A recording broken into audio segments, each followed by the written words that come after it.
Hey, what's going on, guys? How we doing? Matt Antonelli here.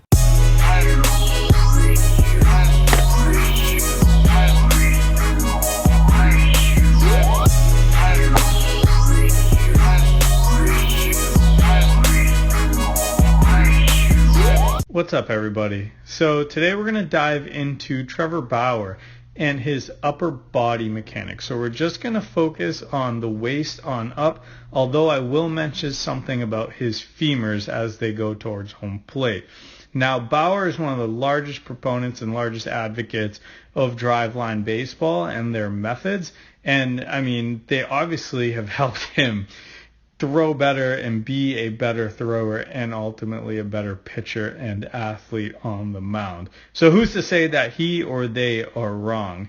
Now, some guys like to dive into their mechanics hardcore like Bauer. Bauer wants to know every square inch of his movements, while some other guys and other athletes, and this is where a coach really comes in, he needs to understand which athletes can take this. Some athletes want to know every square inch of their movement, but they can't take that information and produce onto the field, and they just become too much of a robot and they start thinking about it within the game. Bauer's completely backward. He wants to know everything about his movement outside of the game, but when the game starts and he has to pitch, he pitches, and he just trusts all of that hard work that he put into in between the 4 days, in between his starts, in order to produce on his day and his start day.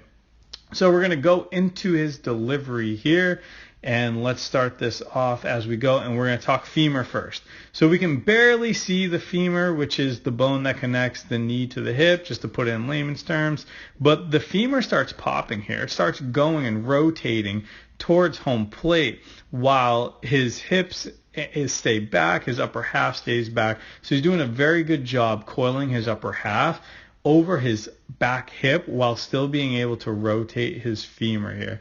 So as you see, let's just put a focal point on it here. We see that front hip.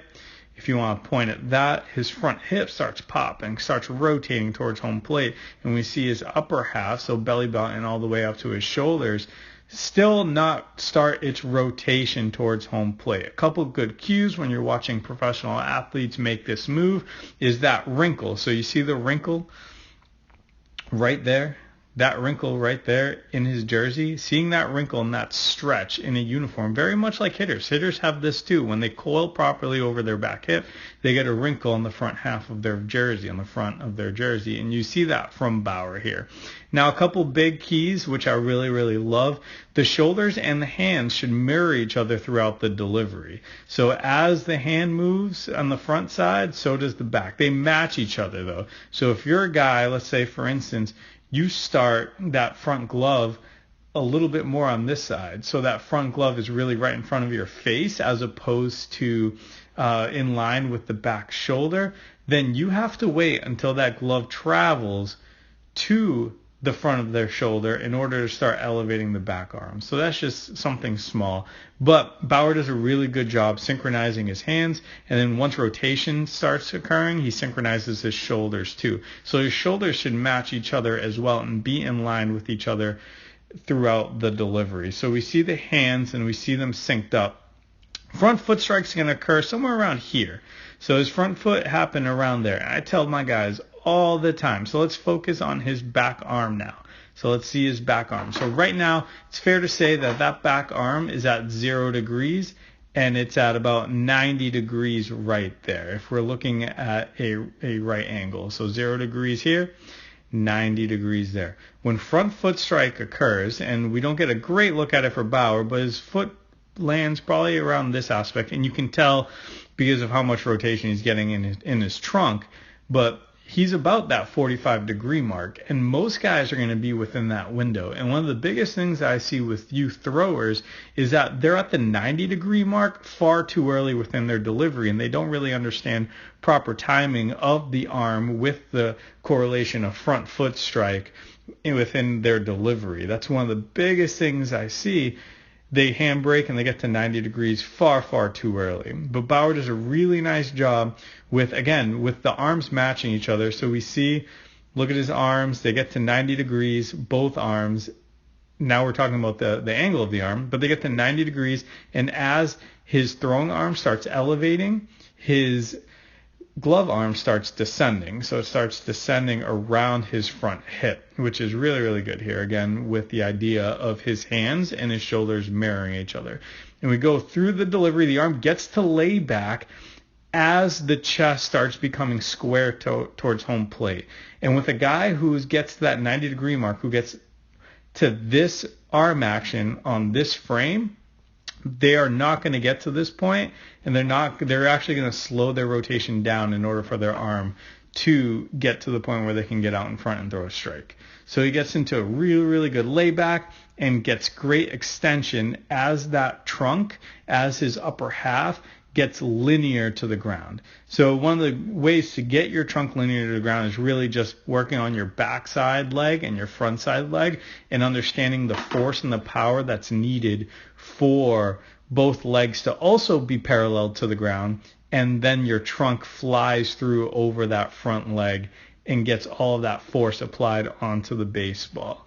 And you see, I made another video probably a week ago about the front leg and how its responsibilities within the delivery, if you want to go check that out. But the more parallel or the more linear your front and back leg are in unison with one another as the ball is about to exit the hand, so about right there, then the more your trunk is going to be able to get out in front and tilt downward over your front leg. And that is really extension here. And proper extension, it isn't your shoulders being parallel to home plate. So we draw a line here. Like, his shoulders are not parallel to home plate. We clearly see that Bauer's glove arm is drifting back towards second base, and his throwing arm is coming forward towards home plate. That's proper extension. Too many guys believe that proper extension is shoulders parallel to home plate, but it's really that glove arm drifting beyond that glove side hip, and then the arm, the throwing arm, going through the throwing zone and coming, and that right shoulder, in this case right shoulder, is leading the way and is offset out in front of the body as rotation continues. So then we get to the rotation here, and something that's key in deceleration patterns, and I talk a lot about deceleration patterns on Instagram, and some of you guys ask some really, really good questions about deceleration patterns. Let's just look at his follow through. So his follow through right here, his throwing arm does not crash up against the quad, and it does not crash up against the the glove arm, And in fact, the glove arm gets out of the way so that arm can come through the zone well, and it peaks its acceleration at the throw. So as the ball is being released, the throwing arm peaks its acceleration. It pronates naturally there, as you see, as a defense mechanism, and then we are going to follow through with that glove arm out of the way. And Bauer is a guy that really extends that glove arm behind his body, but if you go look at a guy like Verlander who tucks, go focus on his glove arm elbow and how he allows that elbow to travel beyond the front hip. Verlander has more of a traditional release and more of a traditional follow through, but you see how he allows his throwing arm to go beyond that front hip, and the throwing arm doesn't crash up against the quad and doesn't crash up against the glove arm. It goes through the zone safely without crashing into a brick wall. I like to call those a brick wall, the glove arm and the quad.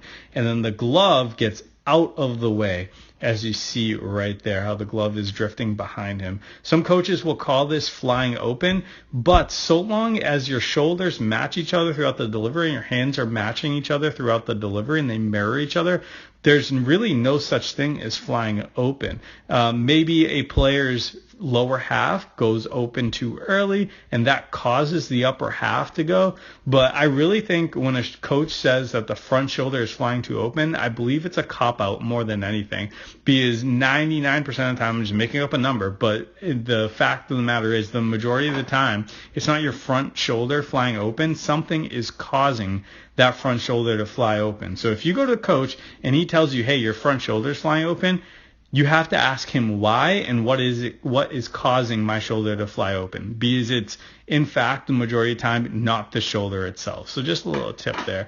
But I really like Bauer. He's a super efficient thrower. He's very energy efficient in his movements, and I really enjoy watching him throw. So I hope you learned something within this within this video here, do me a favor, smash that subscribe button, like, share, and comment, and I will see you guys next time.